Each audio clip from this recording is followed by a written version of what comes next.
Assalamualaikum warahmatullahi wabarakatuh. A'udzubillahi minasyaitonirrajim. Bismillahirrahmanirrahim. Alhamdulillahirrabbilalamin. Wassalatu wassalamu ala asrofil anbiya'i wal mursalin wa ala alihi washabihi ajmain. Walhamdulillahirabbil alamin. Anak-anak, pada kesempatan ini Pak Aryono akan melanjutkan menjelaskan tentang sejarah Indonesia yang berkaitan dengan perlawanan rakyat daerah melawan POC. Sebelum kita mulai pembelajaran, marilah kita berdoa dulu sesuai dengan agama dan kepercayaan kita. Semoga kita selalu mendapatkan ridho dan karunia dari Allah Subhanahu wa taala berupa kesehatan dan keselamatan. Berdoa mulai.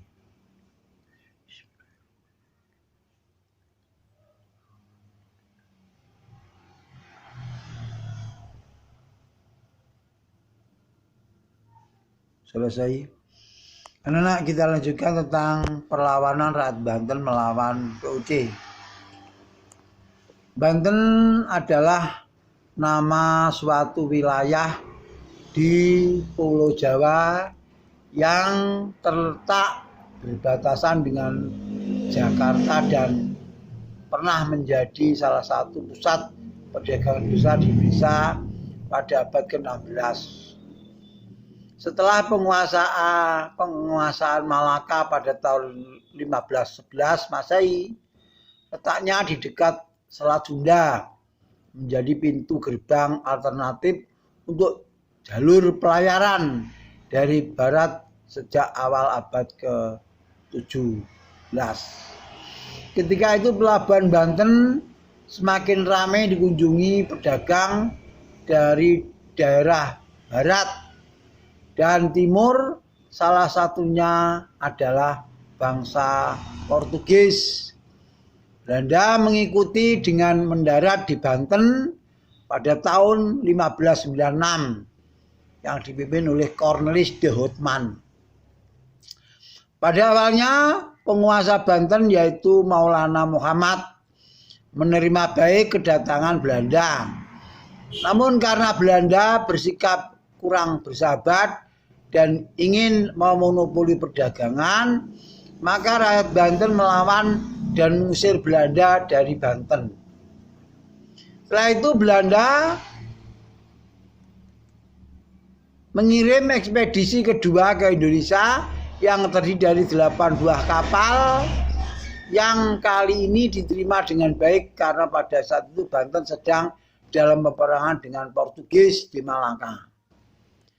Para pedagang Belanda juga bersikap lebih bersahabat dan pandai mengambil hati rakyat Banten, sehingga tujuan mereka untuk membawa rempah-rempah bisa dikatakan berhasil.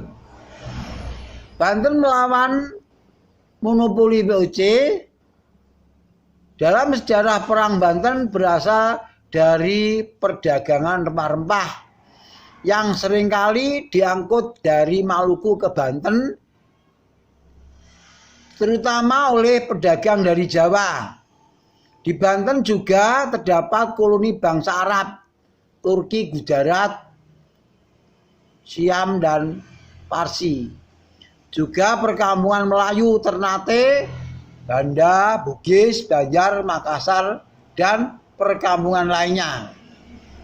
Dalam sejarah berdirinya Banten juga menjadi pelabuhan untuk pelayaran dari utara, terutama Cina.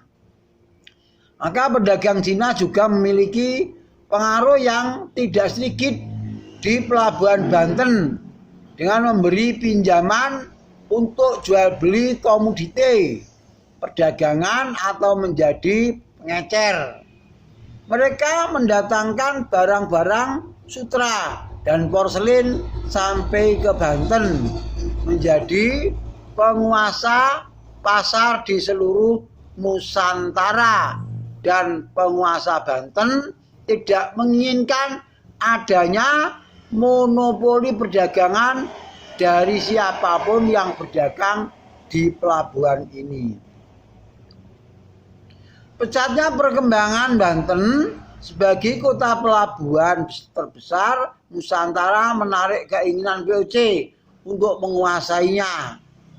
Dengan melakukan cara kotor dengan memblokade kapal-kapal Cina dan juga kapal yang datang dari Maluku yang akan masuk ke Banten. Karena sering mendapat pertentangan dari rakyat Banten, Belanda kemudian membangun kota pelabuhan di Sunda Kelapa atau Jayakarta. Pelabuhan itu kemudian dinamakan Batavia oleh Belanda pada tahun 1619. Sejak itu terjadi perebutan posisi sebagai bandar perdagangan internasional antara Banten dan VOC. Ketahui juga silsilah kerajaan Banten Islam, sejarah VOC Belanda, dan sejarah berdirinya VOC. Masa pemerintahan Sultan Ageng Tirtayasa. Ketika Pangeran Surya atau Sultan Ageng Tirtayasa naik tahta tahun 1651, beliau berusaha memulihkan Banten sebagai pusat perdagangan internasional dengan melakukan beberapa langkah berikut. Satu, mengundang para pedagang dari Inggris, Prancis, Denmark, dan Portugis untuk ikut melakukan perdagangan di Banten. Dua, memperluas hubungan perdagangan dengan Cina, India, dan Persia. Tiga, mengirimkan kapal-kapal untuk mengganggu armada VOC. Empat, membangun saluran irigasi dari Sungai Ujung Jawa hingga ke Pontang sebagai persiapan untuk lalu lintas suplai ketika terjadi perang dan juga untuk mengaliri padi. VOC membangun benteng-benteng di Batavia untuk menghadapi Banten yang diharapkan dapat membendung serangan yang datang dari darat dan laut. Pada tahun 1671, Sultan Ageng mengangkat Sultan Haji sebagai sultan muda yang bertugas untuk mengurus masalah dalam negeri. Sedangkan Sultan Ageng dan Pangeran Purbaya mengurusi masalah yang berhubungan dengan luar negeri. Pembagian dalam tata pemerintahan Kesultanan Banten. Ini membuka peluang bagi Belanda untuk menghasut Sultan Haji agar tidak memisahkan urusan pemerintahan di Banten, dan mereka juga mempengaruhi Sultan Haji yang ambisi mengenai kemungkinan Pangeran Purbaya yang akan diangkat sebagai raja dan pimpinan Kesultanan Banten. Sejarah Perang Banten dimulai dari hasutan Belanda tersebut. Sultan Haji terhasut kemudian bersekongkol dengan VOC untuk menguasai kerajaan Banten. Seluruhnya dengan beberapa syarat yang menguntungkan VOC, yaitu agar perdagangan lada dan Banten menjadi di bawah kekuasaan VOC, mengusir pedagang dari Cina, India, dan Persia. Cirebon harus diserahkan kepada VOC dan menarik kembali pasukan Banten yang menguasai pantai. Pada tahun 1680, Sultan Haji menurunkan ayahnya, yaitu Sultan Ageng, dari tahta kesultanan dan mengangkat dirinya sendiri sebagai Sultan Banten. Perang Banten pada masa Sultan Ageng Tirtayasa, tindakan Sultan Haji menimbulkan reaksi dari rakyat Banten yang tidak mengakuinya sebagai sultan dan berperang melawan VOC serta Sultan Haji demi kesetiaan mereka pada Sultan Ageng Tirtayasa. Pasukan Sultan Ageng berhasil menguasai seluruh Banten kecuali istana Sultan Haji karena memiliki benteng pertahanan yang kuat. Pada tahun 1682, perang saudara di Banten pecah ketika pasukan Sultan Ageng menyerbu Surosowan, tempat kediaman Sultan Haji. VOC yang dipimpin Caf mempertahankan tempat tersebut dengan Sultan Haji.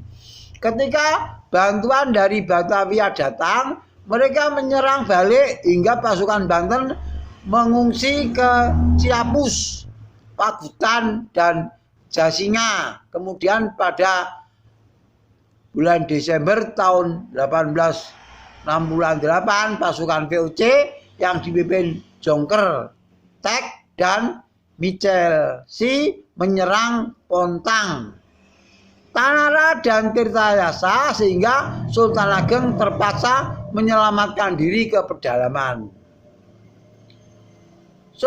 Sejak itu ia diburu VOC agar mau menyatakan diri takluk pada kuasa VOC dalam sejarah Perang Banten. Sultan Ageng beserta Pangeran Purbaya dan Syekh Yusuf, menantunya, mendirikan markas di Lebak atau yang sekarang dikenal sebagai Rangkas Bitung. Sultan Ageng melancarkan pertempuran dengan Belanda selama setahun, namun sering menderita kerugian hingga Syekh Yusuf ditangkap.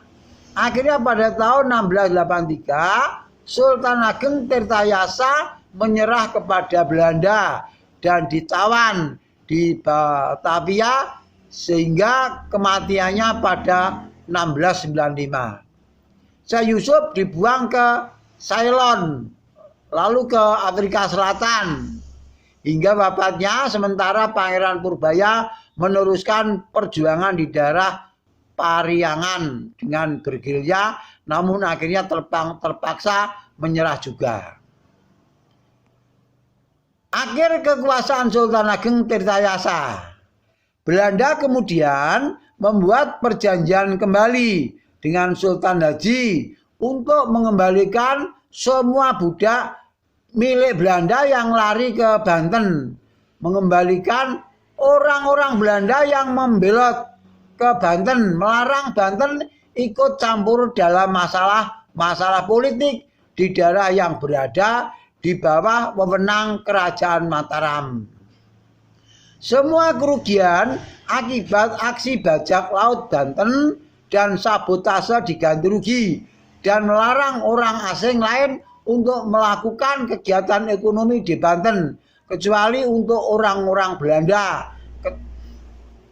Diketahui juga mengenai masa kolonial Eropa di Indonesia dan silsilah kerajaan Mataram kuno. Dengan demikian, Sultan Haji memang mendapatkan posisinya sebagai Sultan Banten, namun ia hanya berperan sebagai Sultan boneka dan bawahan Belanda dengan mengorbankan ayahnya, saudara-saudaranya, dan juga rakyatnya sendiri.